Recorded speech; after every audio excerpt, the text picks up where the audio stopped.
Friends, आज हम लोग यूपी ट्रिपल एस पेट 2022 के लिए प्रैक्टिस करेंगे। प्रैक्टिस आज का फर्स्ट है, ठीक है। इसी तरह हम कंटिन्यू डेली जीके के 1-2 दिन में पढ़ते रहेंगे, ठीक है। जीके की आज प्रैक्टिस करेंगे जो 25 क्वेश्चन में लेके आई हूँ। 25 नहीं, 30 क्वेश्चन, ठीक है, जिसमें 5 क्वेश्चन साइंस के हैं, 25 क्वेश्चन जीके के हैं, ठीक है।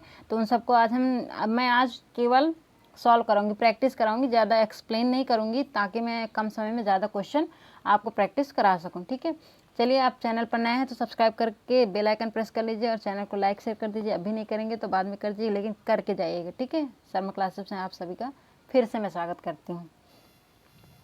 चलिए, हमारा पहला क्वेश्चन क्या है, मैं इसको थोड़ा बड़ा कर लेती हूँ जिससे आप लोगों को अच्छे से दिखे, ठीक है।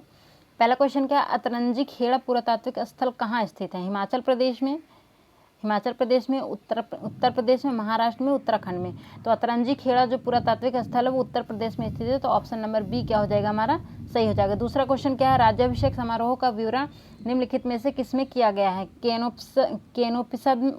केनोपनिषद में, विष्णु पुराण में, ऐतरेय ब्राह्मण में या अथर्ववेद में?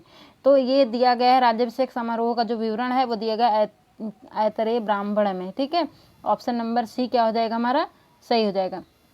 आगे चलते हैं। आगे क्वेश्चन क्या है हमारा, और बड़ा होगा क्या, और बड़ा कर लेते हैं, ठीक है। तीसरा नंबर क्वेश्चन क्या है हमारा, गौतम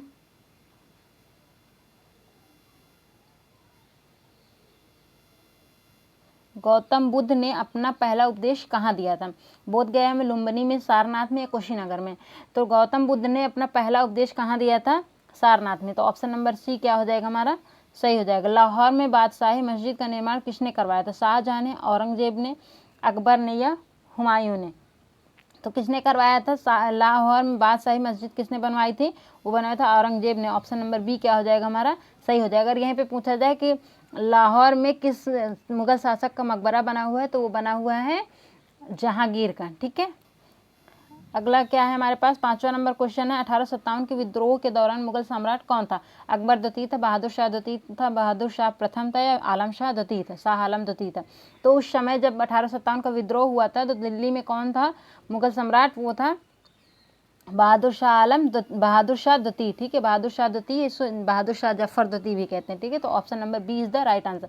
6 नंबर क्वेश्चन क्या है, भारतीय राष्ट्रीय कांग्रेस का चुना गया प्रथम मुस्लिम अध्यक्ष कौन था? तो प्रथम मुस्लिम अध्यक्ष जो भारतीय राष्ट्रीय कांग्रेस के चुने गए थे वो थे बदरुद्दीन तैयब जी। ऑप्शन नंबर सी क्या हो जाएगा हमारा, सही हो जाएगा। अगला क्वेश्चन क्या है, 7वां नंबर क्वेश्चन है हमारा आज का, एक तो गलत टच कर लो तो यही होता है। किस अधिनियम को मॉन्टेग्यू चेम्सफोर्ड सुधार के नाम से भी जाना जाता है?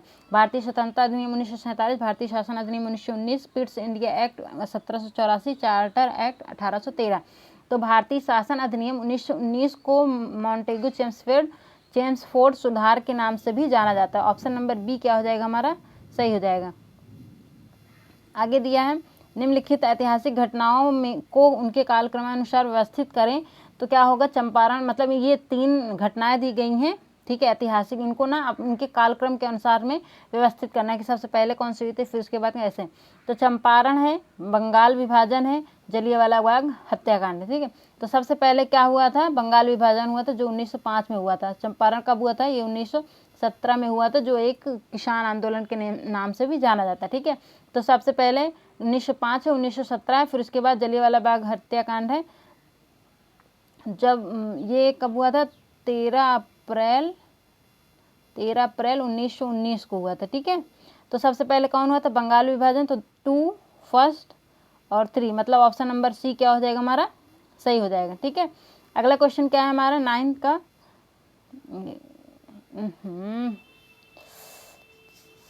यार इसको मैं बदल देती हूँ, इसी तरह बार बार मैं करूँगी, ठीक है। अखिल भारतीय किसान कांग्रेस के प्रथम महासचिव निम्न में से कौन थे? अखिल भारतीय किसान कांग्रेस जो था उसके प्रथम महासचिव कौन थे? सरदार वल्लभ भाई पटेल, आचार्य नरेंद्र देव, स्वामी महाजन सरस्वती, एनजी रंगा। तो इसके कौन थे, एनजी रंगा थे। तो ऑप्शन नंबर डी क्या हो जाएगा हमारा, सही हो जाएगा। 10वां क्या है, किस स्वतंत्रता सेनानी ने महात्मा गांधी को पहली बार राष्ट्रपिता कहकर संबोधित किया था? किसने किया था, जवाहरलाल नेहरू ने, सुभाष चंद्र बोस जी ने, सरोजिनी नायडू ने या चंद्रशेखर आज़ाद ने। तो महात्मा गांधी को राष्ट्रपिता की उपाधि किसने दी थी? सुभाष चंद्र बोस ने। तो ऑप्शन नंबर बी क्या हो जाएगा हमारा? सही हो जाएगा।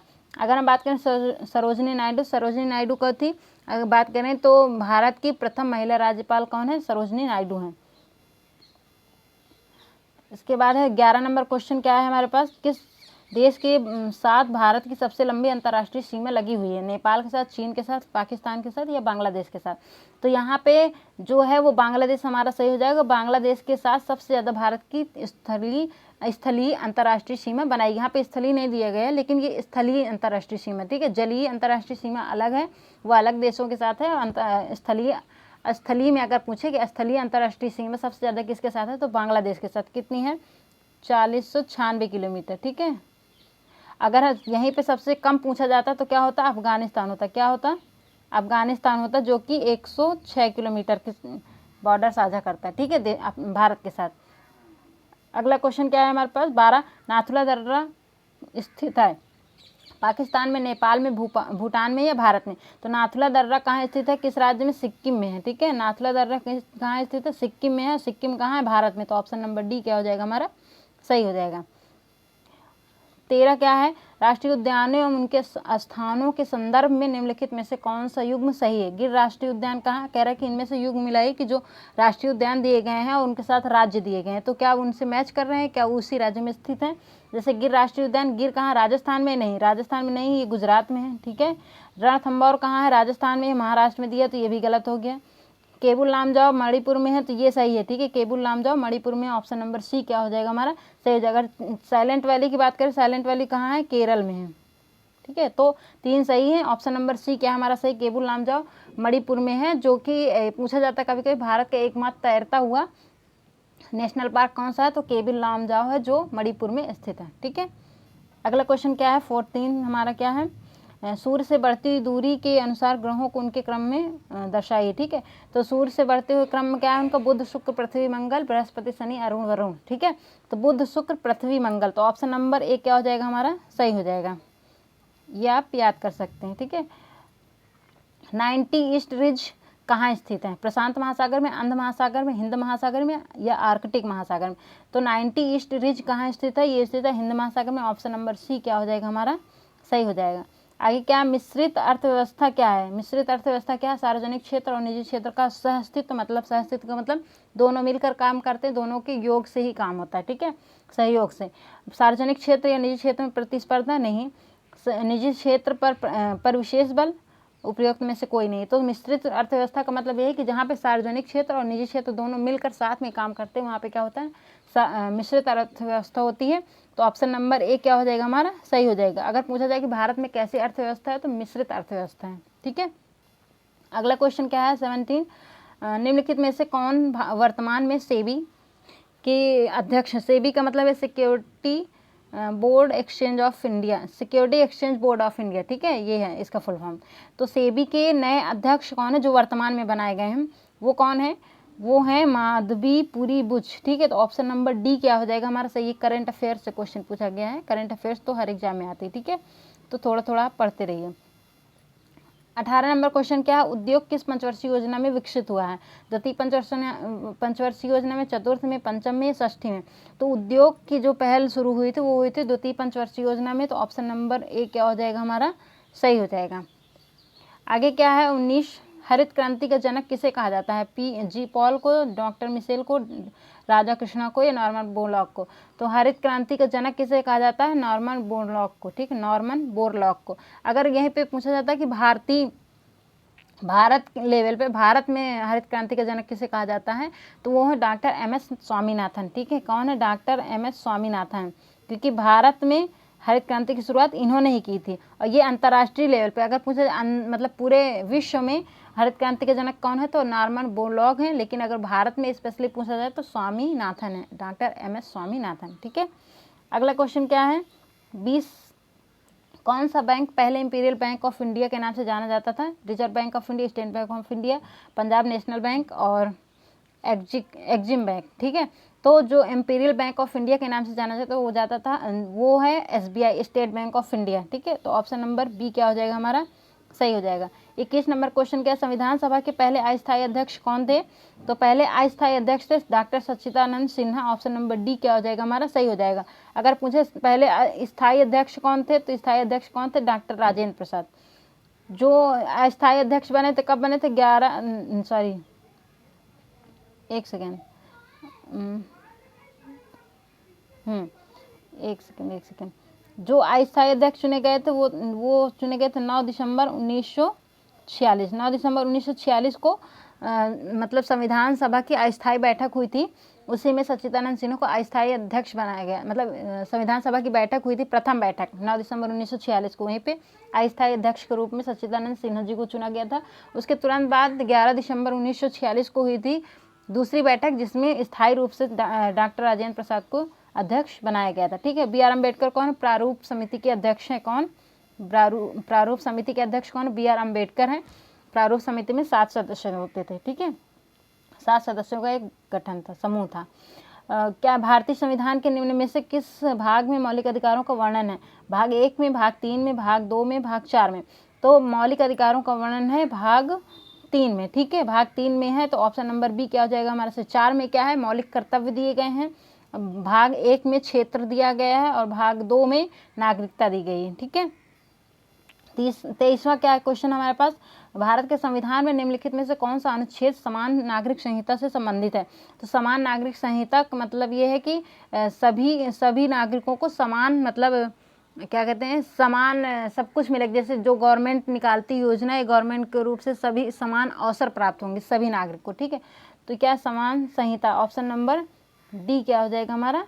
सही हो जाएगा। नहीं, समान संहिता हो सकता है, मैं थोड़ा सा कंफ्यूज हूँ कि समान संहिता क्या होती है, बट ऑप्शन हमारा सही है। ठीक है, समान संहिता कहाँ कौन सा है? अनुच्छेद 44 में कहा गया है। ठीक है, समान नागरिक संहिता। और पूछा जाए कि ये कहाँ लागू है, तो ये गोवा में है। ठीक है, कहाँ? गोवा में। ऑप्शन अब चलते हैं 24 नंबर क्वेश्चन क्या है, भारत के वित्त आयोग की नियुक्ति कौन करता है? गवर्नर, भारतीय रिजर्व बैंक, भारत के नियंत्रक एवं महालेखा परीक्षक, भारत के राष्ट्रपति या केंद्रीय वित्त मंत्रालय? तो वित्त आयोग की नियुक्ति कौन करता है? भारत के राष्ट्रपति। भारत के राष्ट्रपति। ऑप्शन नंबर सी क्या हो जाएगा हमारा? सही हो जाएगा। किसी भी देश का राष्ट्रपति उस देश का प्रथम नागरिक होता है। ठीक है, ये भी कभी कभी क्वेश्चन पूछा जाता है। 25वां नंबर क्वेश्चन क्या है, 73वें संविधान संशोधन अधिनियम द्वारा भारतीय संविधान में कौन सा भाग जोड़ा गया था? तो कौन सा भाग जोड़ा गया था? ऑप्शन नंबर ए, भाग 9। ठीक है, कौन सा जोड़ा गया था? भाग 9 जोड़ा गया था 73वें संविधान संशोधन द्वारा। ठीक है, पंचायती राज को। भाग 9 में क्या पंचायती राज व्यवस्था की बात की गई है। यही पूछा जाता है कभी कभी। 73वें संविधान संशोधन द्वारा क्या जोड़ा गया था? पंचायती राज जोड़ा गया था। अगर हम बात करें कि 74वें संविधान संशोधन द्वारा, तो नहीं, 73वें, हाँ ठीक है, 73वें संविधान संशोधन द्वारा पंचायती राज जोड़ा गया था, भाग 9 जोड़ा गया था उसी के तहत। ठीक है, तो ऑप्शन नंबर ए क्या हो जाएगा हमारा? सही हो जाएगा। 26 क्या है, पारसेक किसकी एक इकाई है? यहाँ से साइंस शुरू हो गया। ठीक है, तो चाल की है, त्वरण की, समय की या दूरी की? तो पारसेक एक दूरी की इकाई है, तो ऑप्शन नंबर डी क्या हो जाएगा हमारा? सही। एक सीधी सड़क पर कार की गति किस गति का उदाहरण है? तो सीधी सड़क है, मतलब रेखी है, तो कैसी गति होगी? रेखी गति होगी। ऑप्शन नंबर सी क्या हो जाएगा हमारा? सही हो जाएगा। 28 नंबर क्वेश्चन क्या है, एक तत्व के समस्थानिकों में क्या होते हैं? ठीक है, समान भौतिक गुण होते हैं, भिन्न रासायनिक गुण होते हैं, न्यूट्रॉनों की भिन्न भिन्न संख्या होती है, भिन्न परमाणु संख्या होते हैं। तो समस्थानिकों में परमाणु संख्या समान होते हैं, तो ये तो नहीं होगा, तो ऑप्शन नंबर सी क्या हो जाएगा हमारा? सही हो जाएगा। ठीक है, न्यूट्रॉनों की संख्या क्या होती है? भिन्न भिन्न होती है। 29 नंबर क्वेश्चन क्या है हमारे पास, निम्नलिखित में से किसे अनुवांशिकी का जनक कहा जाता है? तो किसे कहा जाता है? मेंडल को। तो ऑप्शन नंबर बी क्या हो जाएगा हमारा? सही हो जाएगा। किस रक्त समूह को सर्वग्राही कहा जाता है?